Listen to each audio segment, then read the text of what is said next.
Sign it, now, in front of everyone. My fiancé's sister shoved a thick legal envelope into my hand, her manicured finger pointing at the signature line. Her voice cut through the music, her demand amplified by the sudden silence of 130 guests who stopped mid-toast at our engagement party.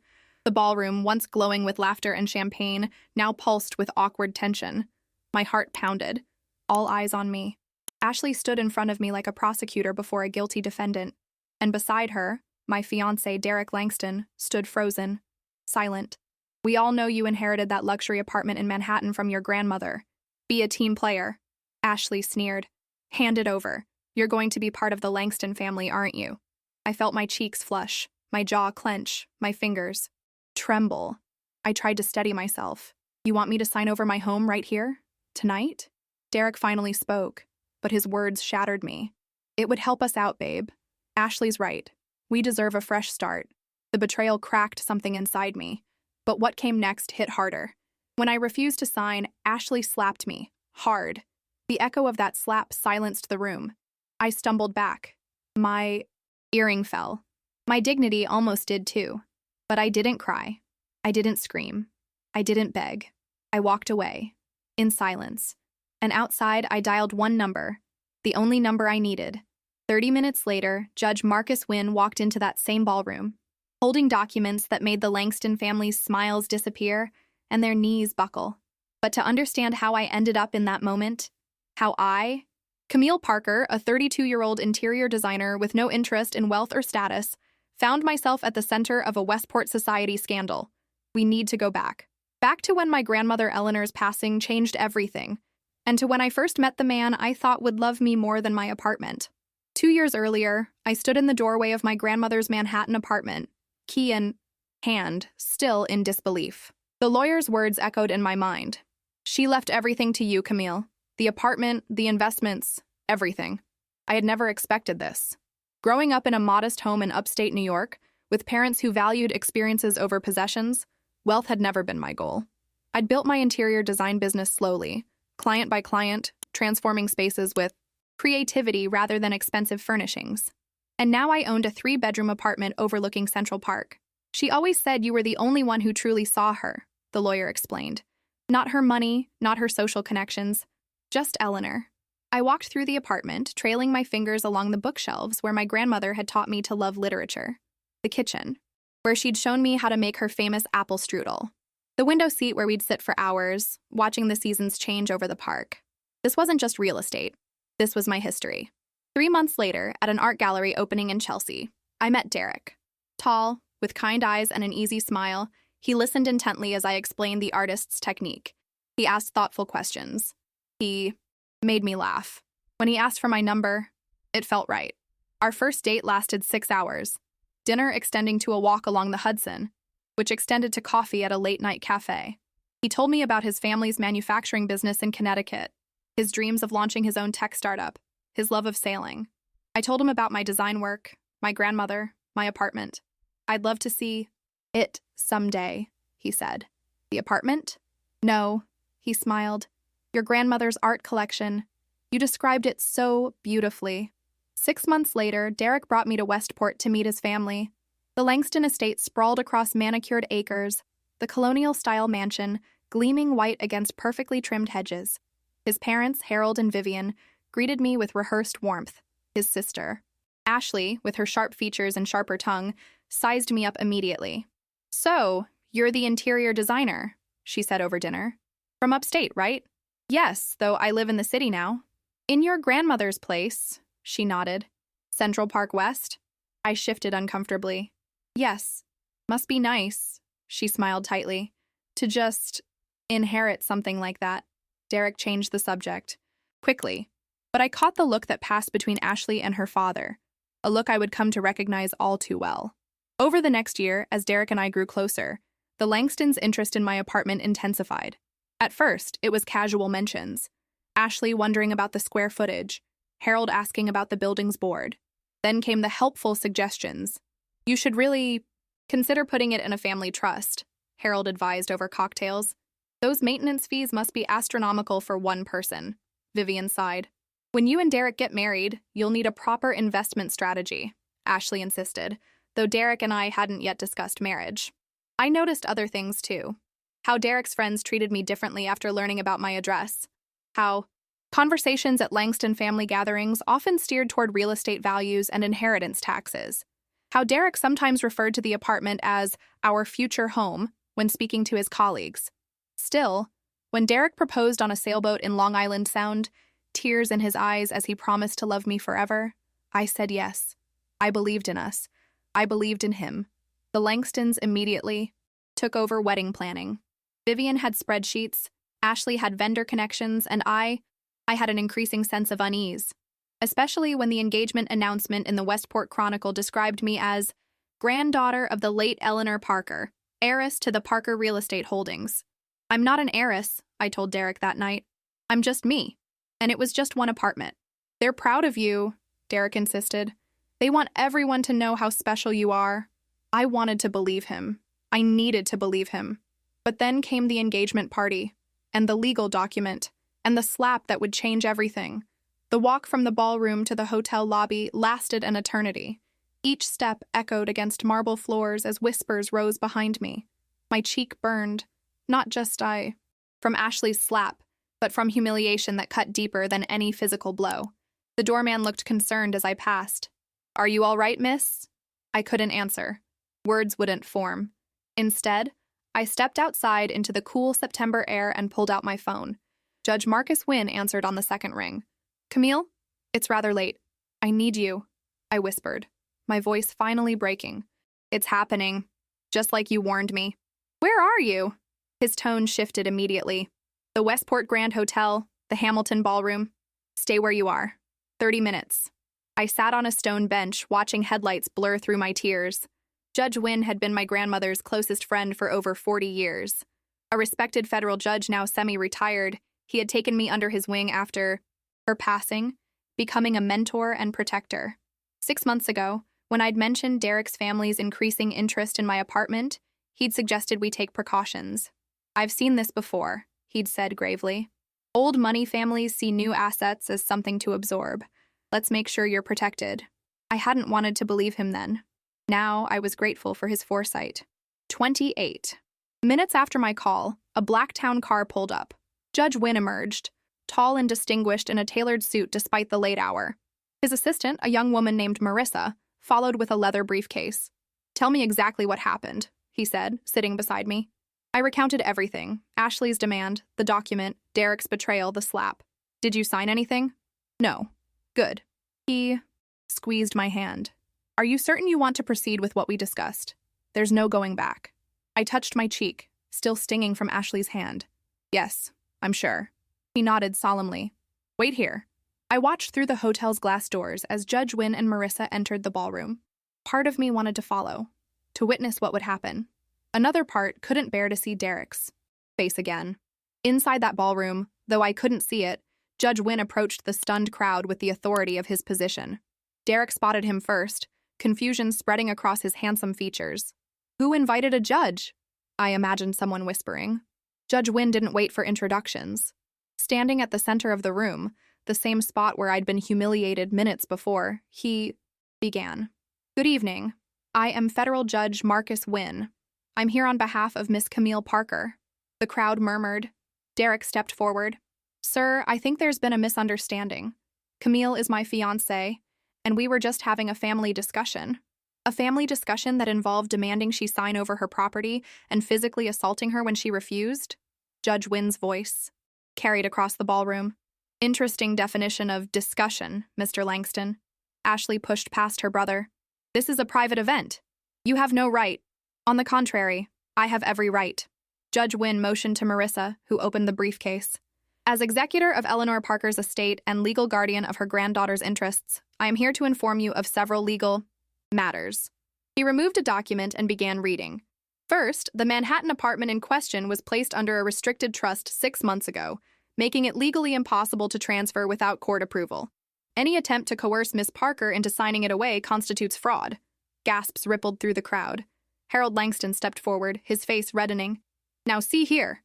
"Second," Judge Wynn continued, undeterred, I have here notarized records showing that Miss Parker has been financially supporting Mr. Derek Langston's startup venture for the past 8 months, contributing over $180,000 from her grandmother's estate, funds he claimed were coming from angel investors.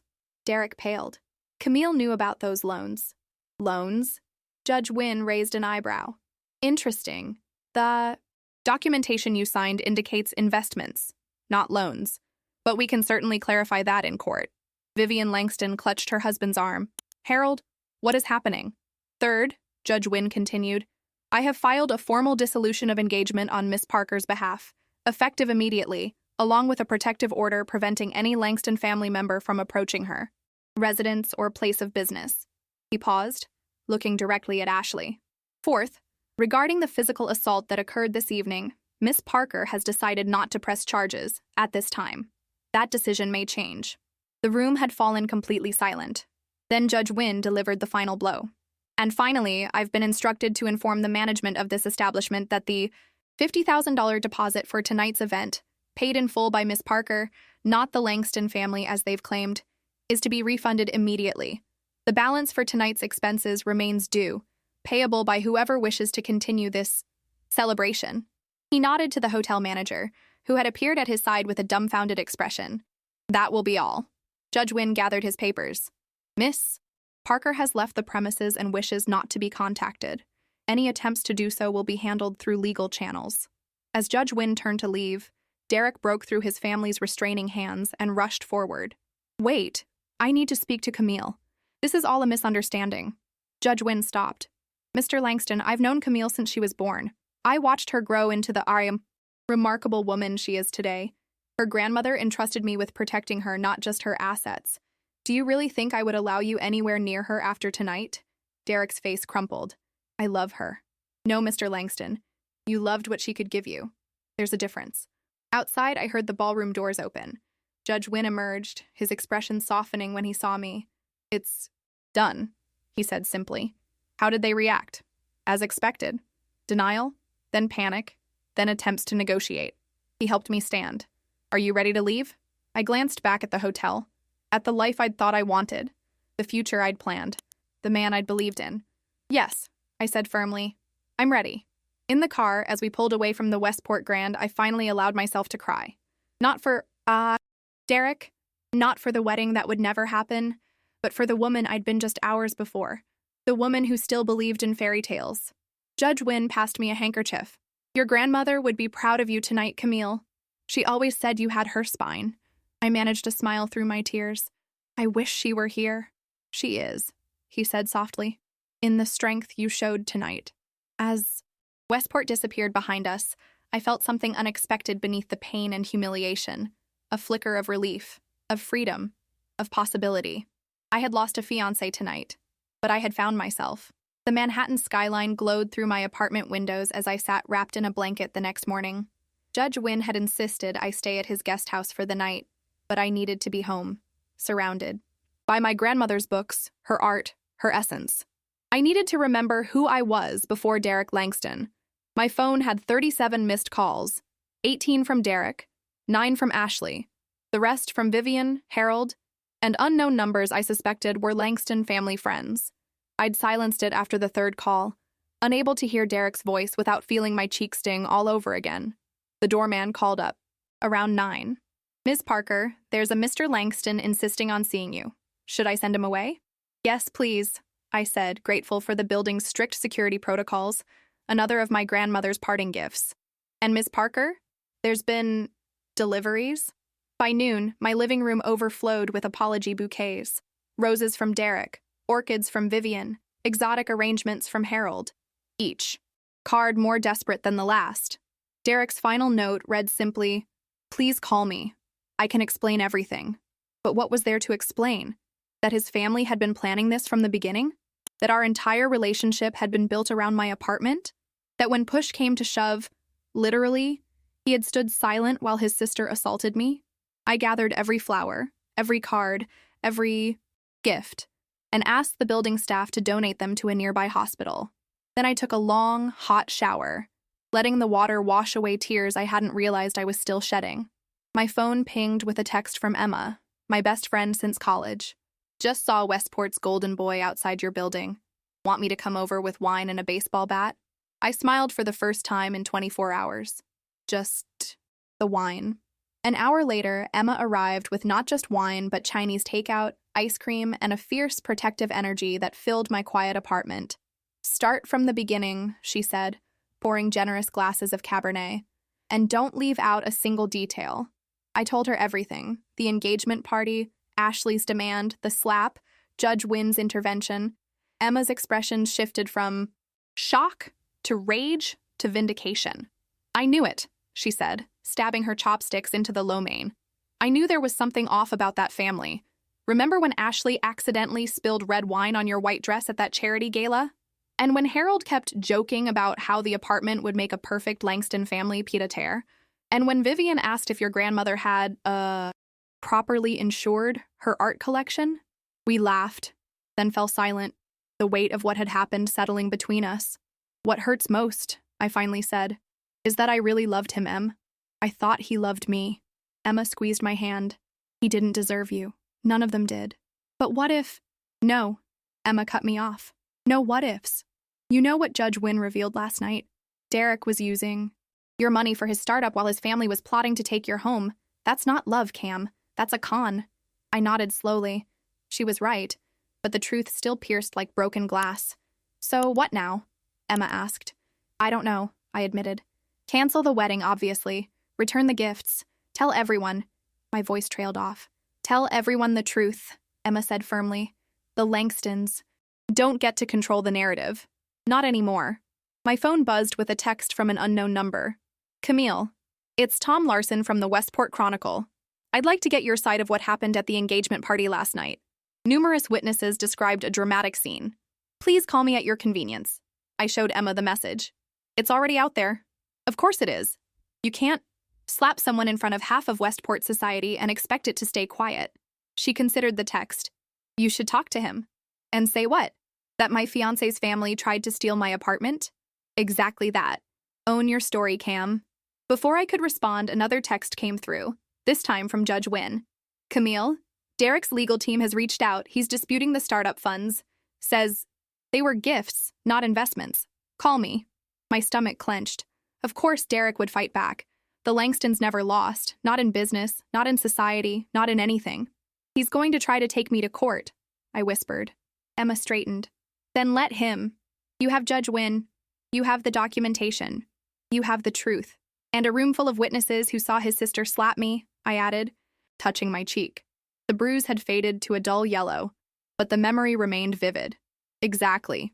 So, what are you afraid of? I stared out the window, watching clouds drift over Central Park. Starting over, I finally said. I'm 32, Em. I thought I had my future planned. Wedding next spring, maybe children in a couple of years, a life with someone who loved me for me. And you will have that, Emma insisted. Just not with a man who loves your real estate more than your heart. That night, after Emma left, I sat at my grandmother's antique desk and began making lists. Wedding vendors to cancel, gifts to return, friends to notify. The task felt overwhelming, each line item a reminder of the life I thought I'd have. As I worked, I found myself thinking of my grandmother. Her strength, her independence, her wisdom. Eleanor Parker had built her life on her own terms, never compromising her dignity for anyone's approval. She'd faced setbacks far greater than mine and emerged stronger each time. What would you do, Gran? I whispered to the empty room. The answer came not in words but in memory. My grandmother at 65, starting a foundation for arts education after my grandfather's death. At 70, traveling solo through Europe. At 78, defending a young artist against critics who called her work too provocative. Eleanor had never let life's disappointments define her. She'd used them as fuel. With sudden clarity, I knew what I needed to do. I reached for my phone and called Tom Larson at the Westport Chronicle. Mr. Larson, this is Camille. Parker. I understand you want to talk about what happened at my engagement party. Ms. Parker? He sounded surprised. Yes, I'd love to get your statement. I'll do better than that, I said, my voice steadier than I expected. I'll give you the full story, but on one condition. What's that? That you tell it exactly as it happened. No softening the truth to protect the Langstons. There was a pause then.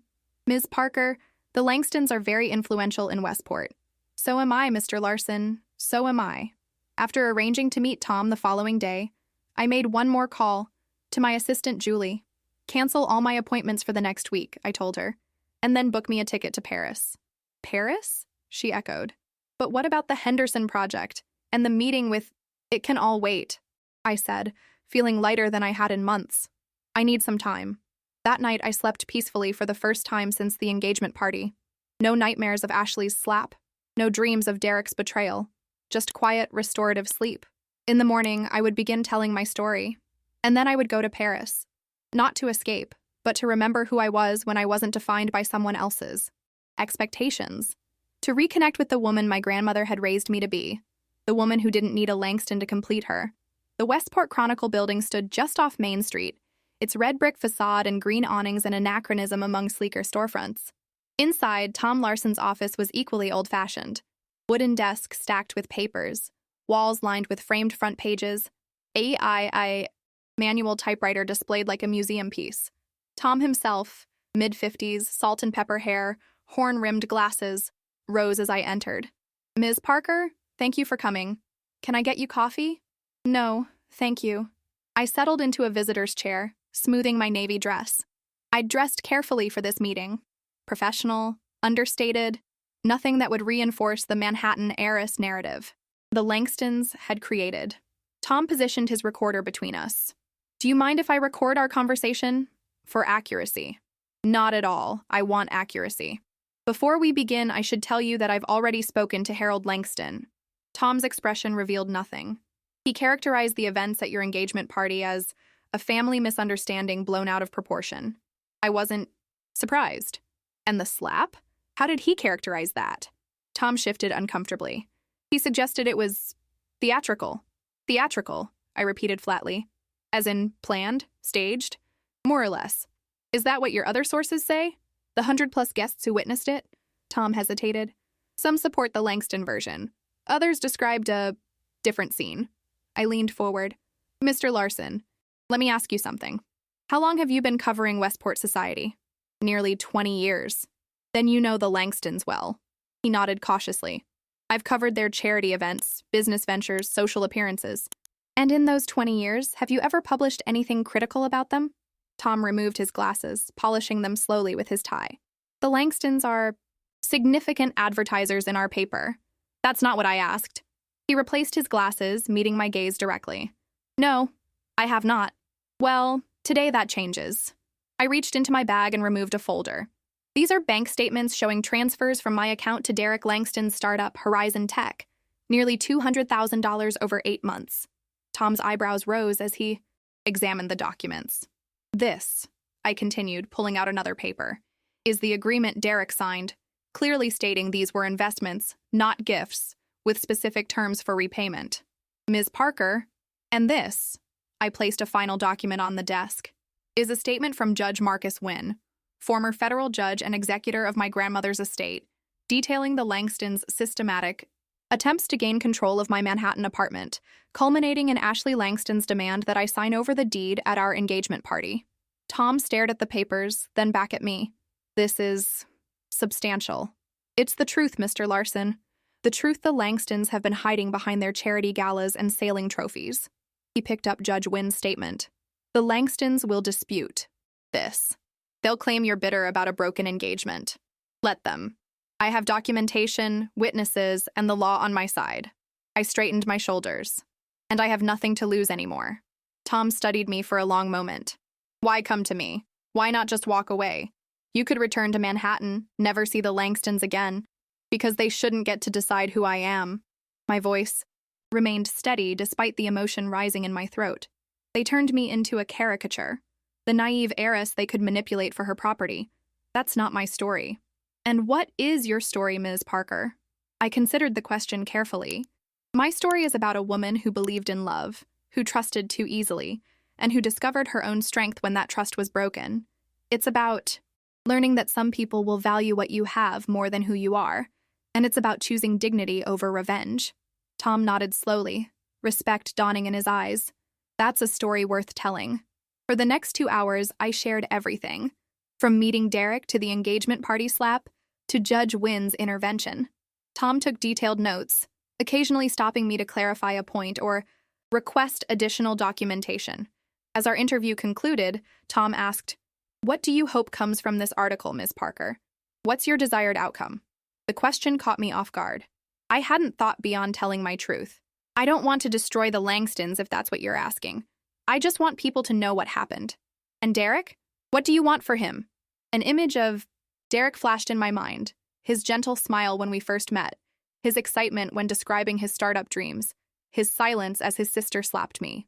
I want him to become the man I thought he was, I said finally.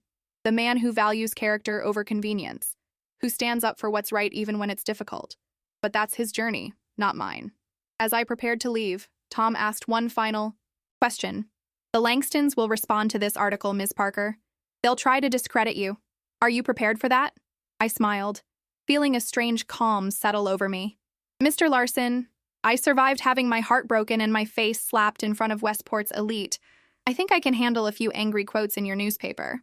3 days later, I was in Paris when the Westport Chronicle hit newsstands. Emma texted me immediately. They printed everything. Front page. The Langston Empire is quaking. She attached a photo of the headline. Engagement party scandal. Inside the Langston family's attempt to acquire Manhattan heiress's property. The article was fair but unflinching, presenting both sides while letting the documentation speak for itself. Tom had included quotes from several party guests who confirmed Ashley's slap and my dignified exit. He'd even spoken to the hotel manager, who verified that I had indeed paid the deposit for the engagement party, a fact the Langstons had concealed. Derek's quote came at the end. I deeply regret how things unfolded. Camille deserved better. I hope someday she can forgive me. Reading his words, I felt no satisfaction, no vindication, just a distant sadness for what might have been. As I sat at a cafe on the left bank, watching the Seine flow beneath autumn-tinged trees, my phone rang with an unfamiliar number. Hello? Ms. Parker, this is Barbara Chen from the New York Times. We'd like to follow up on the Westport Chronicle story about your engagement. Would you be willing to speak with us? I declined politely, explaining I'd said all I needed to say. Similar calls followed. From magazines, websites, even a true crime podcast bizarrely interested in the Manhattan heiress scandal. I turned my phone off and spent the day at the Musée d'Orsay, losing myself in Monet's water lilies and Degas' dancers. Art had been my grandmother's refuge, her reminder that beauty exists even in difficult times. Now it became mine. That evening, as I returned to my hotel, the concierge handed me a small package. Inside was a simple silver necklace with a pendant shaped like a key, and a note in Judge Wynn's handwriting. Your grandmother wore this every day of her adult life. She called it her key to freedom, her reminder that she always had choices. Now it's yours. Proud of you, Marcus. I fastened the necklace around my neck, feeling the cool silver against my skin. A key to freedom, a reminder of choices. And in that moment, standing in a Paris hotel lobby with my grandmother's necklace and my own truth finally spoken, I realized I was no longer the woman who had been slapped at her engagement party. I was something better, something stronger. I was free. The Parisian autumn wrapped around me, like a comfortable shawl as I strolled through the Luxembourg Gardens. 3 weeks had passed since the Westport Chronicle article.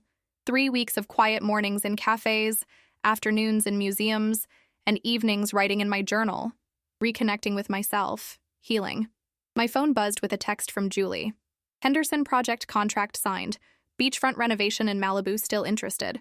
When are you coming home? Home. The word felt different now. Not just a place, but a state of being. I'd extended my Paris stay twice already, reluctant to return to the reality waiting in New York. The pitying glances, the whispered gossip, the inevitable awkward encounters with mutual friends who didn't know which side to choose. Next week, I texted back. Book the Malibu consultation for Friday. I tucked my phone away and continued walking, admiring how the late afternoon sun gilded the autumn leaves. Paris had been my sanctuary, but I couldn't hide forever. My business needed me. My life waited, and I was finally ready to face it. Without Derek, without the Langstons, without the future I'd planned but never actually wanted. Camille? Camille Parker? I froze at the sound of my name, spoken, in a familiar voice with a pronounced French accent. Turning slowly, I found myself face to face with Antoine Durand. the brilliant architect I'd collaborated with on a project 2 years ago before meeting Derek. Antoine, I managed, genuinely surprised. What are you doing here? He laughed, gesturing broadly at the gardens. I live here, remember? The better question is, what are you doing in Paris? Last I heard, you were engaged to some American businessman. A flush crept up my neck. That didn't work out. Antoine's expression softened. I'm sorry to hear that. Don't be. It was for the best. I changed the subject quickly. Are you still with that firm in the Marais? No, I started my own practice last year. Small but growing. His eyes crinkled when he smiled. A detail I'd forgotten until this moment. Would you like to get a coffee? Catch up properly? I hesitated. The last man I'd trusted had seen me as a real estate opportunity. But Antoine wasn't Derek. And coffee wasn't a commitment. I'd like that, I said. We settled at a nearby cafe, ordering espressos and sharing professional updates. Antoine had won a prestigious award for a sustainable housing project. I told him about my growing interior design business, carefully avoiding any mention of engagement parties or Manhattan apartments. So, Antoine said eventually, are you going to tell me what really brought you to Paris alone? You're not exactly the spontaneous vacation type, Camille Parker. I studied his face, open, curious, without judgment, and suddenly I wanted to tell him, not the sanitized version I'd been giving acquaintances, but the whole humiliating truth. My fiancé's family tried to force me to sign over my apartment at our engagement party, I said bluntly. When I refused, his sister slapped me in front of everyone. Antoine's espresso cup froze halfway to his lips. Mon Dieu, he breathed. And your fiancé? What did he do? Nothing. He stood there, silent. The memory still stung, though less sharply now. Turns out our entire relationship was basically a long con to get my property. Antoine placed his cup down carefully. These people sound horrible. I'm so sorry, Camille. The worst part wasn't even the slap, I continued, surprising myself with my candor. It was realizing that I'd spent 2 years with someone who never really saw me, who valued what I had, more than who I was. His loss, Antoine said simply. You are extraordinary, with or without property. The compliment caught me off guard, sending unexpected warmth through me. Antoine and I had always had chemistry during our professional collaboration, a connection we'd never pursued because of distance and timing. Now, sitting across from him in a Parisian cafe, I felt that spark rekindling. What about you? I deflected. Are you seeing anyone? I was engaged last year, he admitted. She was an investment banker. Very successful, very busy. What happened? She received a promotion. Hong Kong. I couldn't leave Paris. My family, my practices here. She couldn't turn down the opportunity. He shrugged philosophically. Sometimes love isn't enough, non? No, I agreed softly. Sometimes it isn't. We talked until the cafe closed, exchanging stories of failed relationships and professional triumphs. Antoine was exactly as I remembered. Passionate about architecture, wickedly funny, refreshingly direct. By the time we parted with promises to meet again before I left Paris, something had shifted inside me. For the first time since the engagement party, I felt genuinely interested in someone, not as a replacement for Derek, but as a connection entirely his own. The next morning, I woke to a text from Judge Wynn. Derek's attorney reached settlement terms. Call me. I called immediately, bracing myself. What does he want? Surprisingly little, Judge Wynn replied. He's agreed to repay the startup investments in full, with interest. No contest, no conditions. There has to be a catch. The only condition is a meeting. He wants to talk to you in person. One last time. My stomach tightened. I don't think that's a good idea. I agree, Judge Wynn said. But legally, it's a generous settlement. We could take him to court, but it would be messy and public. I finished his thought. And honestly, I'm tired of being a headline. After ending the call, I stood at my hotel window watching Paris wake up.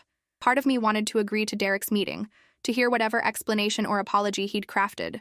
Another part knew that seeing him would only reopen wounds finally beginning to heal. My phone buzzed with another text. Antoine this time. Dinner tonight? I know a place that will make you forget all about American men. I smiled despite myself. Ambitious claim. I accept the challenge. That evening, Antoine took me to a tiny restaurant in Montmartre, hidden on a cobblestone street tourists rarely discovered. The chef greeted him by name. The waiters treated us like old friends, and the food was transcendent. We shared stories over candlelight, our conversation flowing effortlessly from art to travel to childhood memories. You seem happier tonight, Antoine observed as we lingered over dessert. More present. I made a decision today, I told him, about my ex-fiancé. He wants to meet, to explain himself. And will you? I shook my head. No. There's nothing he could say that would change what happened. Sometimes the healthiest thing is to close the door completely. Antoine raised his glass. To closing doors. And opening windows, I added, clinking my glass against his. Later, as he walked me back to my hotel, Antoine took my hand, a gesture both tentative and familiar. When do you return to New York? 5 days, I said, reluctant to say the words aloud. He nodded, something unspoken passing between us. Not much time. No, I agreed softly. Outside my hotel, Antoine paused. Camille, I should be honest. I've thought about you many times since we worked together. I always wondered. I squeezed his hand. I wondered too. When he kissed me, it wasn't like Derek's carefully practiced kisses. It was real, imperfect, spontaneous, electric. It was a kiss between equals, neither of us wanting anything from the other except this moment. As I fell asleep that night, I realized something profound. I wasn't thinking about Derek anymore. I wasn't reliving the slap or the humiliation or the betrayal. I was thinking about architecture and art and the way Antoine's eyes crinkled when he laughed. I was thinking about possibilities instead of losses. Paris, I realized, hadn't just been an escape. It had been a rebirth. The Manhattan skyline materialized through the airplane window. Familiar, yet somehow different, like seeing an old photograph with fresh eyes. I'd left New York a humiliated almost bride. I was returning as, what? A woman who'd survived public betrayal? A designer with renewed passion for her work? A person who'd shared 5 perfect days with a French architect, with no promises beyond genuine connection? All of the above, I decided as the plane touched down at JFK. Emma waited at arrivals, holding a sign that read, Paris Girl, in glittery letters. She engulfed me in a hug that smelled of her signature vanilla perfume. You look different, she declared, examining me at arm's length. More French. Less traumatized. I laughed. Is that your professional psychological assessment? It's my best friend assessment. She linked her arm through mine as we headed toward baggage claim. So, are we going to talk about the hot architect you've been texting? How do you know he's hot? Because you use the fire emoji. You never use emojis. I rolled my eyes but couldn't suppress a smile. We had a good time, that's all. Uh-huh, Emma nodded skeptically. And that's why you're glowing like a teenager after prom. I changed the subject as we collected my luggage. How bad is it out there? The gossip? Emma's expression grew serious. It was intense after the Chronicle article. The Times picked it up, then some blogs. For about a week, you were New York's most talked-about jilted bride. I wasn't jilted, I corrected. I left. Exactly. And that's what's fascinating everyone. You walked away from Derek Langston. Golden boy, society darling, catch of the century. You're exaggerating. Only slightly. She guided me toward the parking garage. But here's the thing, Cam. People are on your side. The Langstons miscalculated. They thought they could spin it as a gold-digging outsider trying to trap their precious son. But the slap changed everything. No one slaps someone at an engagement party unless they're the villain of the story.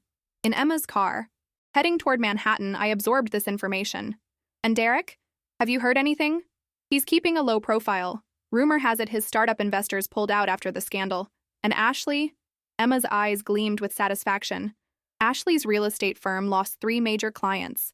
Apparently, people don't want to do business with someone who assaults their future sister-in-law at an engagement party. I should have felt vindicated.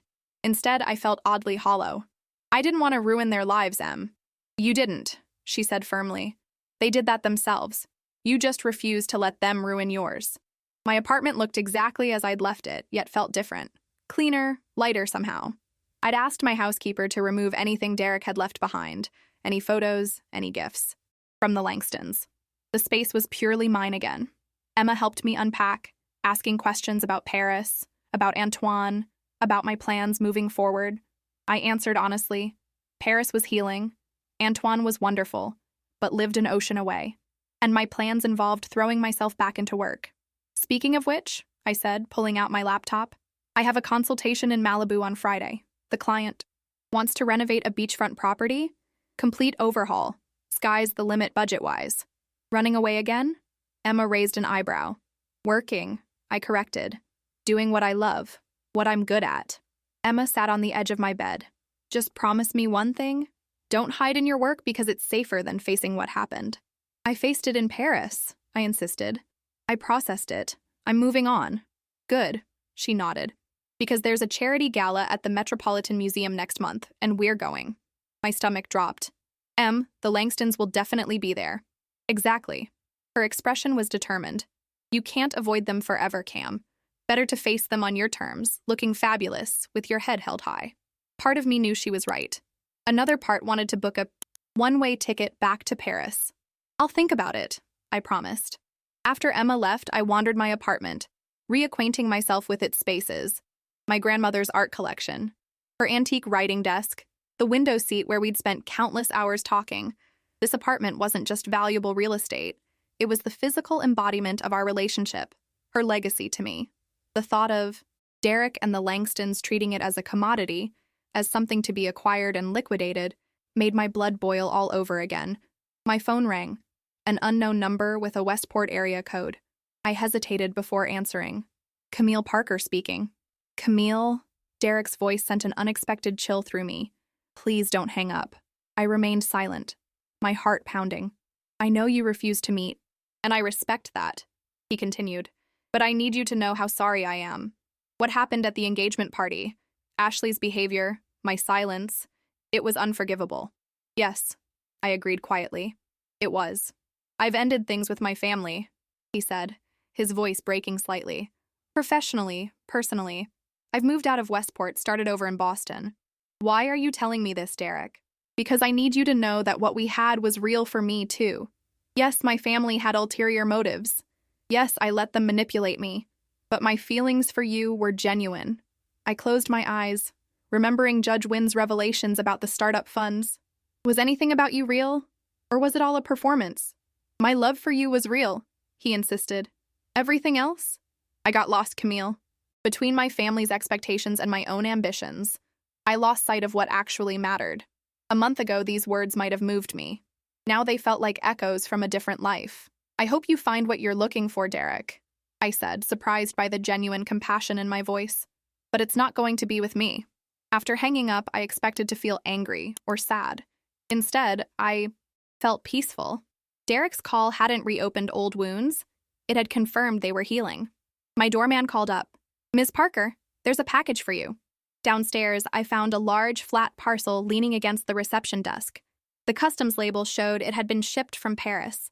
A note was attached in Antoine's distinctive handwriting. For your new beginning. New York is lucky to have you back. I unwrapped it carefully in my apartment. A stunning architectural sketch of the Luxembourg Gardens where we'd met, rendered in Antoine's precise, elegant style. In the foreground, a small female figure sat on a bench, face tilted toward the sun. Me, finding myself again in Paris. I hung it immediately in my living room, a reminder not of what I'd lost, but of what I'd found instead. My strength, my clarity, my path forward. Later that night, I called Antoine, the time difference meaning it was early morning in Paris. Did you receive it? He asked, his voice husky with sleep. It's perfect, I told him. Thank you. How does it feel to be home? I looked around my apartment, at my grandmother's art, at the city lights twinkling through the windows, at the life I was reclaiming. Like a new beginning, I said truthfully. Those are the best kind, Antoine murmured. The ones we choose for ourselves. The Metropolitan Museum of Art glowed against the October night sky, its grand entrance illuminated by spotlights and flashbulbs as New York's elite arrived for the annual Arts Patronage Gala. I stood at the bottom of the steps, clutching Emma's arm, fighting the urge to flee. Breathe, Emma whispered, resplendent in emerald green. You look incredible. You belong here. I smoothed the skirt of my gown. A Parisian designer Antoine had introduced me to, midnight blue with subtle silver beading that caught the light like stars. My grandmother's key pendant hung at my throat, a talisman of strength. I know, I said, and meant it. Let's do this. Inside, the great hall had been transformed into an enchanted forest, with towering floral arrangements and twinkling lights. Waiters circulated with champagne and canapes. The city's wealthiest and most influential citizens mingled beneath the soaring ceilings, including, somewhere in this crowd, the Langstons. Camille Parker! A woman in her 60s approached, clasping my hands. Margaret Harlow, I've been, hoping to meet you. I recognized the name immediately. A prominent real estate developer known for her museum donations. Mrs. Harlow, it's a pleasure. Please call me Margaret. I read about what happened with the Langstons. She lowered her voice confidentially. Ghastly behavior. Old money doesn't always mean old manners, does it? Before I could respond, Margaret continued. I've been following your design work. That Tribeca loft you did for the Stevensons was exquisite. I'm renovating a brownstone in Gramercy Park and would love to discuss having you handle the interiors. 15 minutes later, I'd exchanged cards with Margaret and 2 other potential clients, all of whom had referenced the incident with varying degrees of discretion. Far from damaging my professional reputation, the Westport Chronicle story had apparently enhanced it. I was now Camille Parker, the designer with impeccable taste who couldn't be bought or bullied, even by the Langstons. Told you, Emma said smugly as we moved toward the bar. The slap heard round Westport made you legendary. I rolled my eyes but couldn't suppress a smile. I'd prefer to be known for my work. Oh, you are. But the spine of steel doesn't hurt. As we waited for drinks, I felt a familiar prickling sensation, the awareness of being watched. Turning slowly, I found myself looking directly at Vivian Langston across the room. Our eyes met, held. Her face paled. She whispered something to Harold beside her, who glanced over sharply. Langston sighting, 2 o'clock, I murmured to Emma. Vivian and Harold. Emma didn't flinch. Good. Let them see you thriving. I accepted my champagne from the bartender, taking a deliberate sip while maintaining eye contact with Vivian. To my surprise, she began moving toward me, Harold reluctantly following. Incoming, I warned Emma. I've got you, she promised. Vivian reached us first, her smile tight, her eyes assessing my gown, my jewelry, my composure. Camille, you look, well. Thank you, Vivian. You too. Harold hovered uncomfortably behind his wife. Parker, he managed stiffly.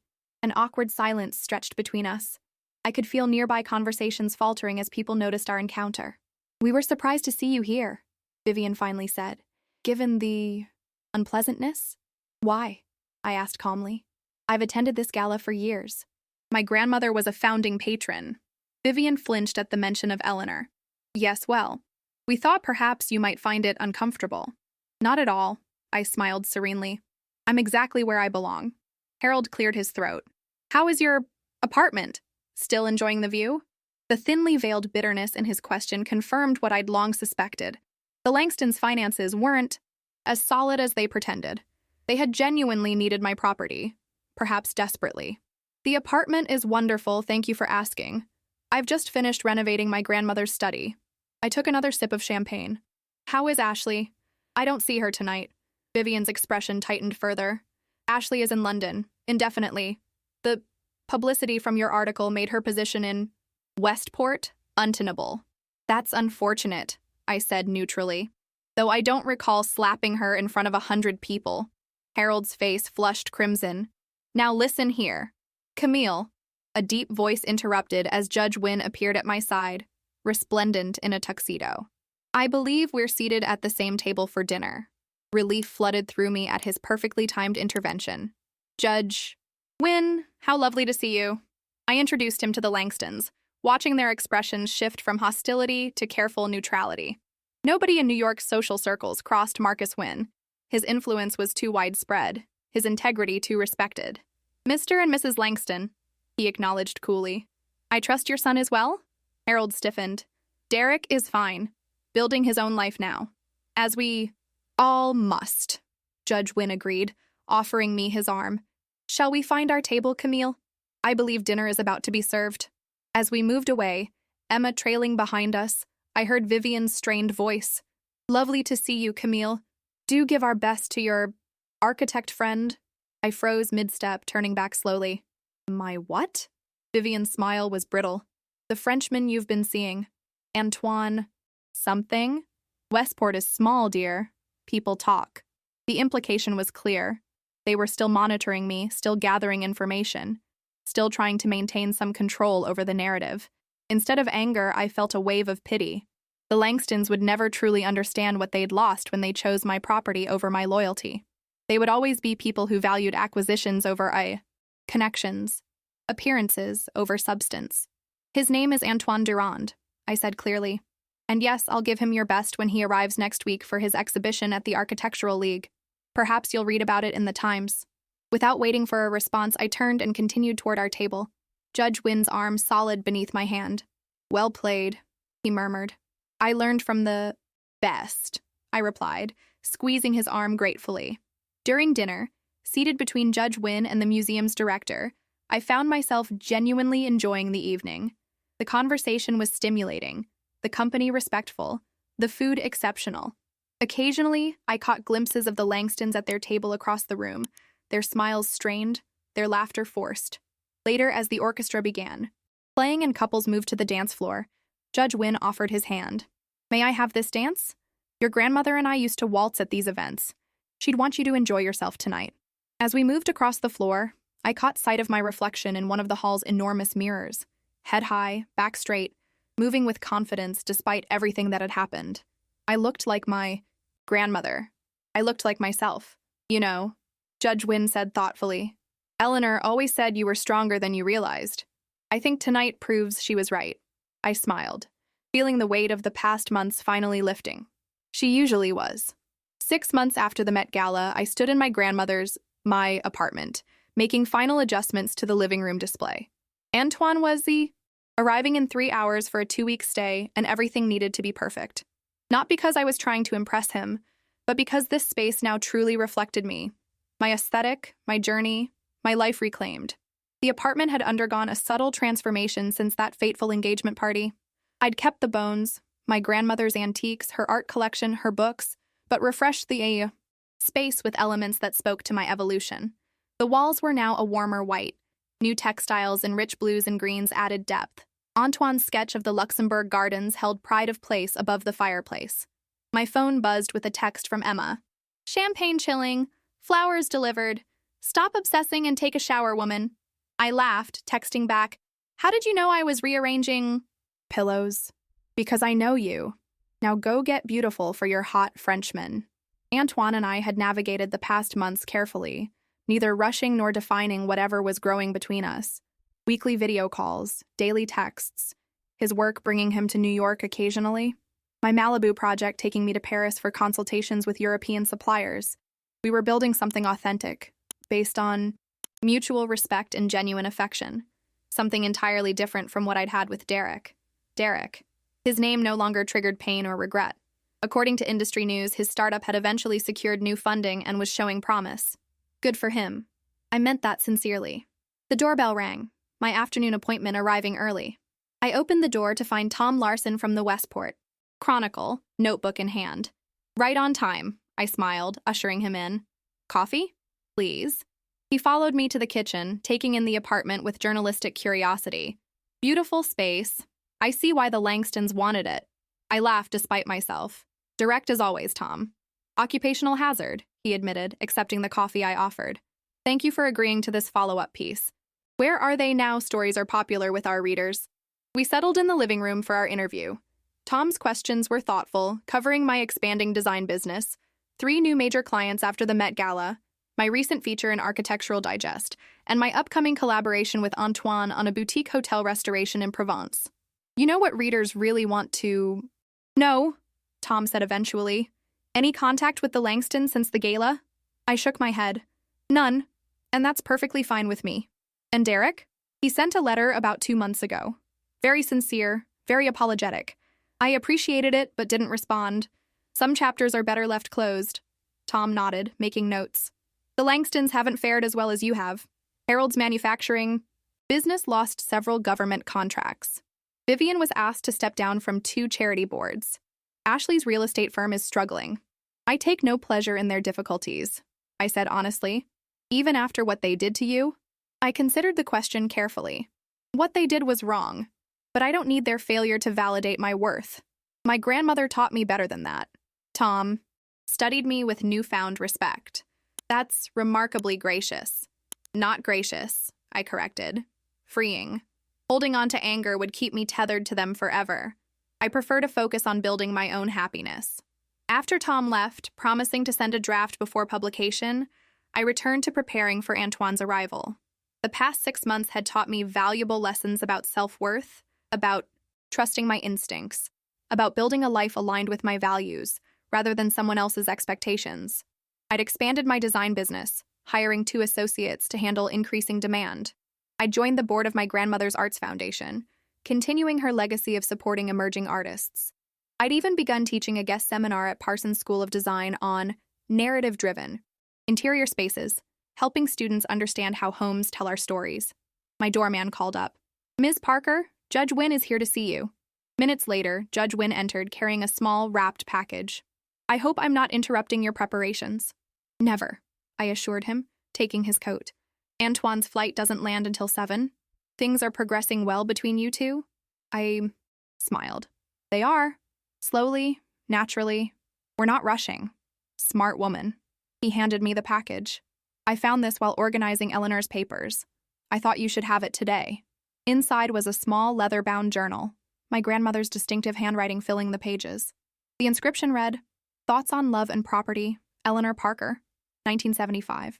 She wrote this after your grandfather died," Judge Wynn explained, "when everyone was pressuring her to sell the apartment, to downsize, as they called it. I traced the embossed initials on the cover. I didn't know people tried to convince her to sell. Oh yes, family members, financial advisors, even friends. Everyone had an opinion about what she should do with her property." His eyes twinkled. "Sound familiar?" "Very." I laughed softly. Eleanor was too wise to be pressured. She understood that a home isn't just real estate. It's a sanctuary, a canvas for self-expression, a container for memories. He nodded toward the journal. She wrote some remarkable insights in there. I opened to a random page, my grandmother's elegant script bringing her voice back instantly. "They say an apartment is just walls and windows. They're wrong. It's a vessel for life, for love, for becoming. Choose carefully who you invite into this vessel. Some come to share the journey, others come to hijack it." Tears pricked my eyes. She always knew exactly what to say. Judge Wynn squeezed my shoulder gently. "She'd be proud of you, Camille. Not just for standing your ground that night, but for everything you've built since." After he left, I sat with my grandmother's journal, reading her reflections on love, loss, property, and independence. Her words reached across time, affirming choices I'd made, illuminating paths forward.